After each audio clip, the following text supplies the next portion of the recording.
The knock came just after 2:30 a.m., sharp and frantic, cutting through the rain and the quiet like a warning I couldn't ignore.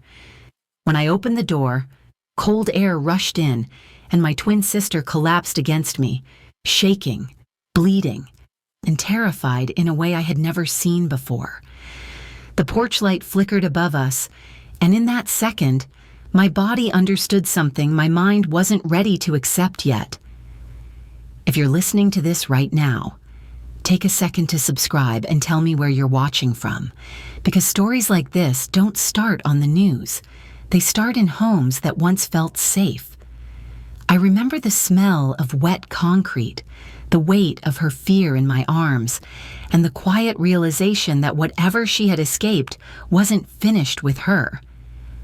I locked the door, heart pounding, knowing instinctively that this wasn't just a bad night. That was the moment everything started to unravel. At 2:30 a.m., my doorbell cut through the quiet like a warning.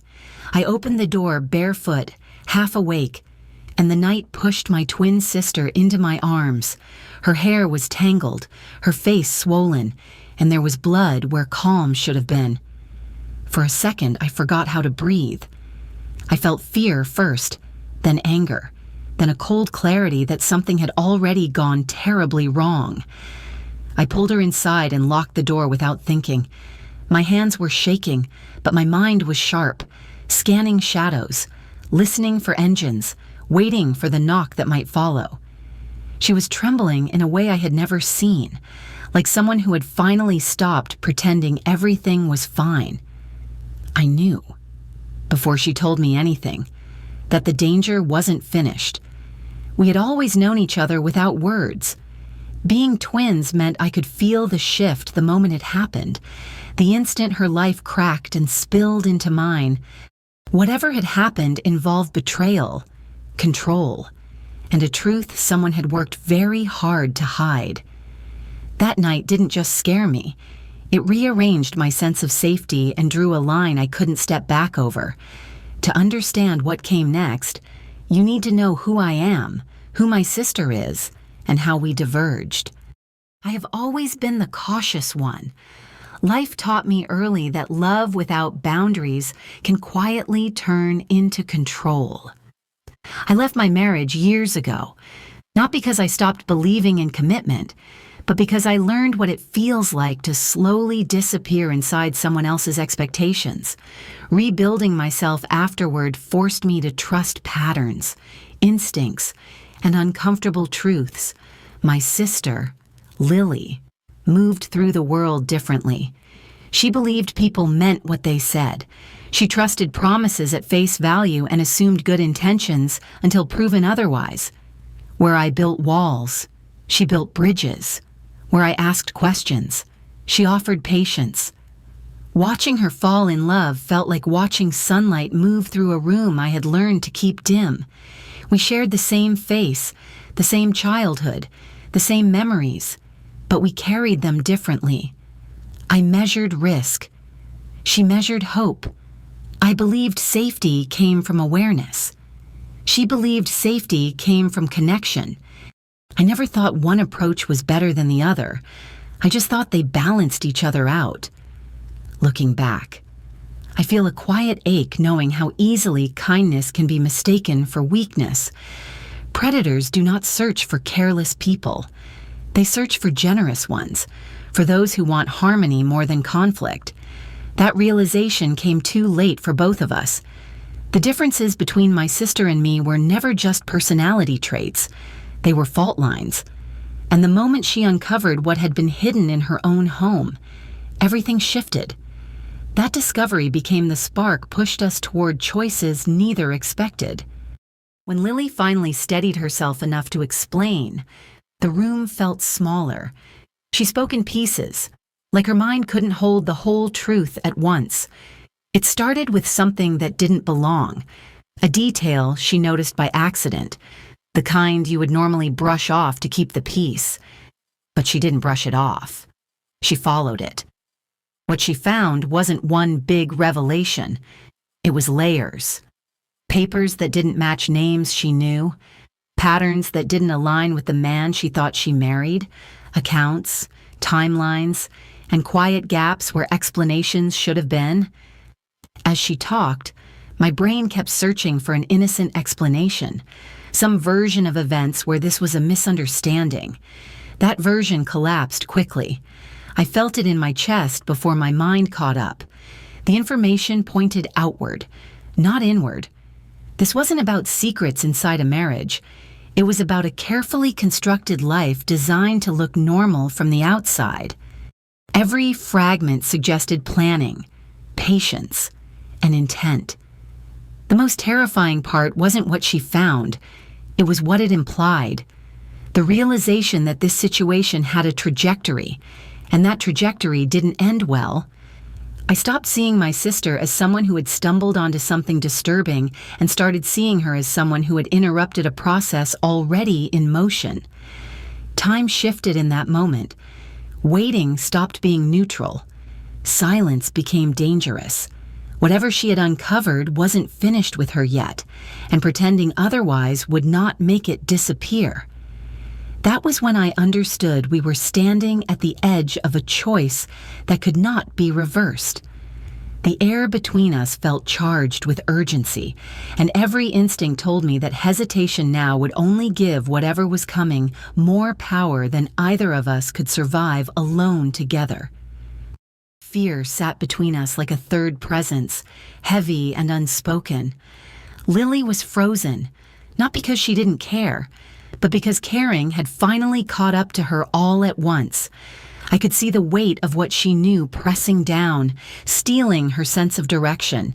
She needed more than comfort. She needed a plan. My mind shifted the way it always does under pressure. I stopped reacting and started assessing. What mattered was time, access, and predictability. Whoever she was living with expected her to behave the same way she always had. That expectation was a vulnerability, and I realized I could step into it. The idea of switching places didn't arrive as bravery. It arrived as logic. I understood risk differently than she did, and I could move without revealing fear. I also knew that if anyone was going to face whatever came next, it should be me. Not because I was stronger, but because I was prepared to be invisible if needed. There was a moment where I questioned myself.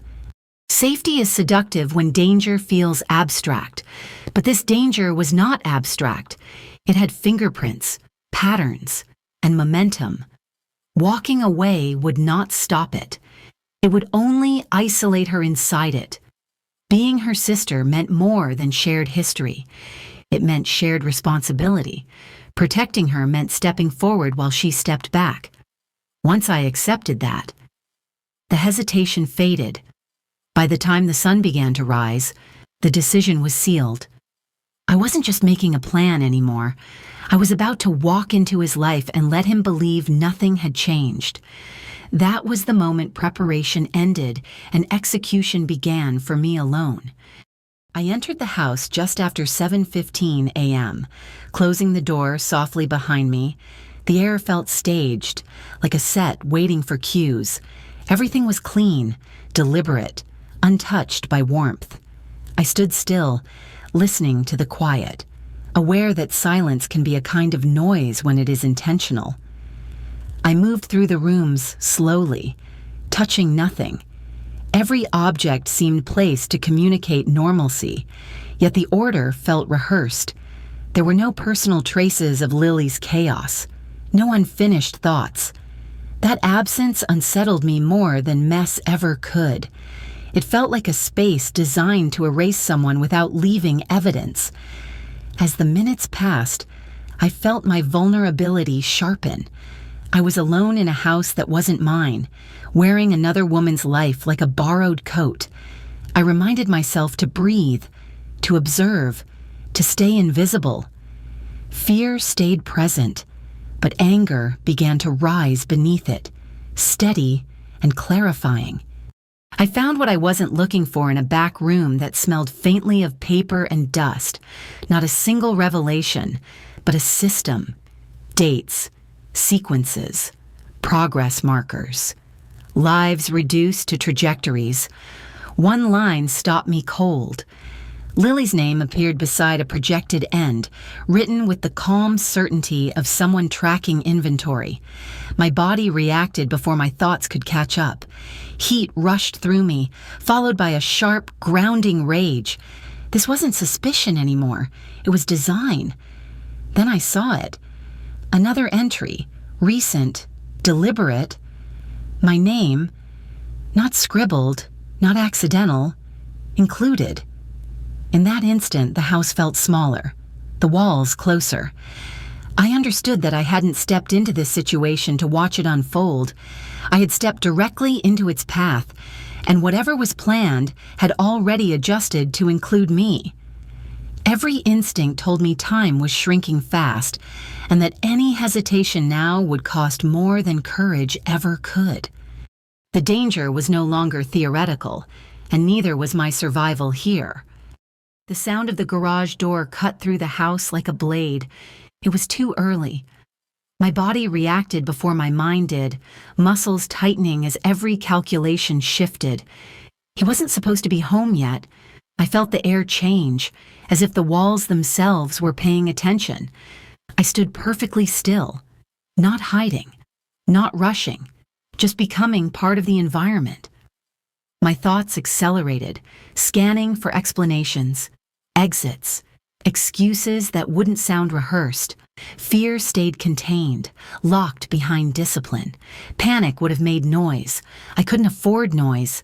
His presence moved through the house with intention. Doors opened and closed at an unhurried pace. Nothing about it felt accidental. I became acutely aware of my posture, my breathing, the placement of my hands. I reminded myself that I was supposed to belong here, even as every instinct screamed that I did not. When he entered the room, I felt something colder than suspicion. His attention lingered, not on connection, but on detail. It was the way someone studies a room after rearranging it, checking if everything remains where it should be. I realized I was being measured against an expectation I didn't fully understand.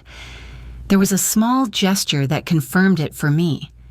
Something simple, controlled, familiar in a way that wasn't affectionate. It marked the space, reinforced ownership. In that moment, the house stopped feeling like shelter and started feeling like containment. I understood then that his early return wasn't a coincidence. It was a response. The silence I had walked into earlier now felt intentional, a pause before compression.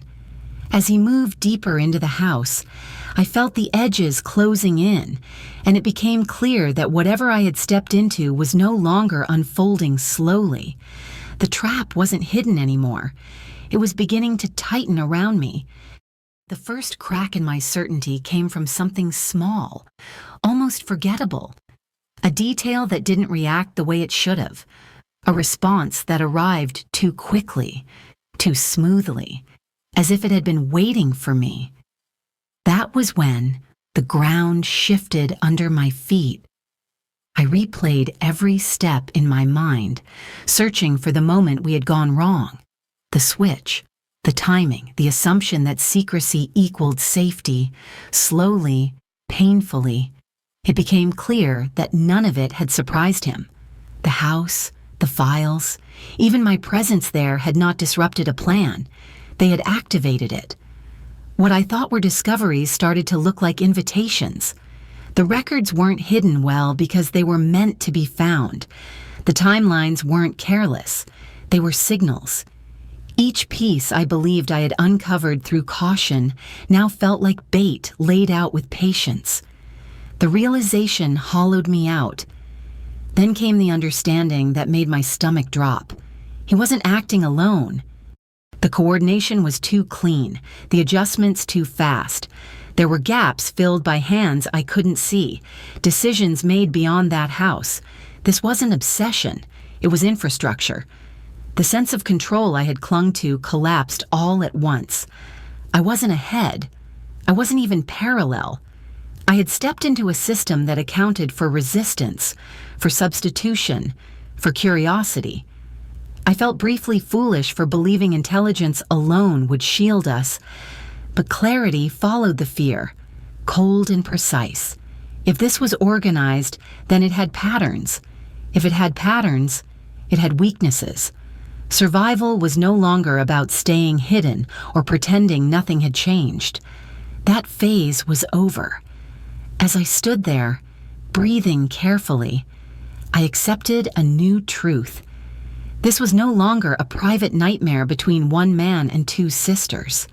It was something larger, deliberate, and active. And from that moment on, staying alive would depend on reading people, timing moves, and understanding power in ways I hadn't needed before. The rules had changed completely. Once I accepted that I had been anticipated, something inside me steadied. Panic wastes energy. I had no room left for that. I slowed my breathing and let training I rarely talk about take over, the kind that teaches you to observe before you react. Years ago, my work taught me how crises actually unfold. People who believe they are in control make predictable mistakes. They rush. They overcorrect. They assume fear will keep others quiet. That assumption became my opening. If this operation relied on expectation, then deviation was power. I stopped thinking about escape and started thinking about leverage. What information did I hold that they assumed I did not? What timing did they rely on? Control systems fail when someone introduces uncertainty at the wrong moment. I focused on creating that uncertainty without revealing myself. Small shifts mattered. Delayed responses, calm compliance paired with silent observation.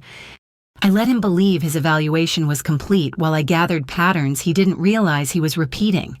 Every measured breath gave me more clarity. Fear transformed into focus. Pressure began to build. Not loudly, but subtly. I could feel it in the way his attention sharpened, in the slight recalculations that suggested something was no longer aligning. Control was no longer absolute. It was conditional, and conditions can be altered. I knew this did not mean safety. It meant momentum. Once power starts to move, it attracts consequence. Whatever forces were behind this would respond. As I held my ground, I understood that events were now accelerating beyond the walls of that house, and the next phase would not stay contained much longer. I could sense the approaching collision, distant but inevitable, as signals moved outward. Alliances shifted quietly, and consequences aligned beyond my reach now without warning or mercy. When the pressure finally reached its limit, it didn't explode, it sagged. Control slipped in small, undeniable ways, and I could feel the structure that had held us in place beginning to give. His certainty cracked first, not loudly, but with hesitation that hadn't existed before. Systems failed quietly. Plans stalled. The careful rhythm that had governed everything lost its timing. I watched composure thin into calculation, then into something closer to fear. It wasn't justice or victory that arrived in that moment. It was disruption, and disruption was enough. The confirmation that mattered most came soon after. My sister was safe. Hearing that truth land felt unreal, like my body didn't trust it yet. Relief washed through me slowly, tangled with grief for how close we had come to losing her, and for the version of her that would never fully return unchanged. Only then did my emotions catch up. My hands shook. My chest felt hollow. I thought about how many people never get a warning, how many lives are bent quietly until they break without anyone noticing. The danger had loosened its grip on us, but it had not been singular, and it had not been gentle. There was no urge to celebrate. What remained was gratitude, exhaustion, and a heavy awareness of what survival costs. As the noise faded and distance began to form between that moment and the days ahead, I understood that the story wasn't ending here. It was settling into memory, waiting to be understood, processed, and carried forward with care intentionally always. Weeks passed before my body understood that the danger was gone. Time softened the sharpest edges, but it didn't erase them. I noticed it in small ways. The way silence no longer felt neutral, the way I scanned rooms without meaning to. Survival leaves marks you don't see until everything slows down. My sister and I grew closer in the quiet that followed, not through dramatic conversations, but through shared presence.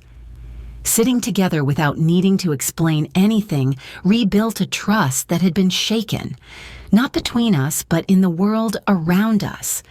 We learned each other again, gently, without rushing healing. There are still moments when fear resurfaces, brief and uninvited. I've accepted that as part of the cost. Trauma doesn't announce itself loudly, it whispers. What matters is recognizing it without letting it make decisions for you. Looking back, I understand how easily trust can be weaponized. Predators rely on silence, on politeness, on the belief that discomfort should be ignored. They thrive where boundaries are blurred and instincts are dismissed. That knowledge changed me, but it also clarified me. I no longer confuse kindness with obligation. I listen when something feels off, even if I can't immediately explain why. Instincts exist to protect us, not to be debated into submission. What we survived didn't make us fearless, it made us aware. And as I share this now, I'm not just reflecting on the past.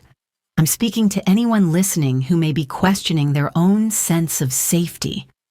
If any part of this resonates with you, I want you to know you are not alone, and your awareness matters more than you realize right now today. Thank you for staying with me through this story. I know it wasn't easy to hear, and it wasn't easy to tell. But stories like this matter because they remind us that awareness is not paranoia, it is care. If there is one thing I hope you take from this, it's that your instincts deserve respect. Discomfort is not weakness. Questions are not disloyal. Paying attention can be the quiet difference between harm and safety. I shared this not to frighten anyone, but to affirm something many of us learn too late. Resilience doesn't always look loud or dramatic. Sometimes it looks like listening to yourself sooner. Sometimes it looks like stepping away before you have proof. Sometimes it looks like choosing yourself without apology. If you're watching this and something inside you feels recognized, I want you to know that reaction matters.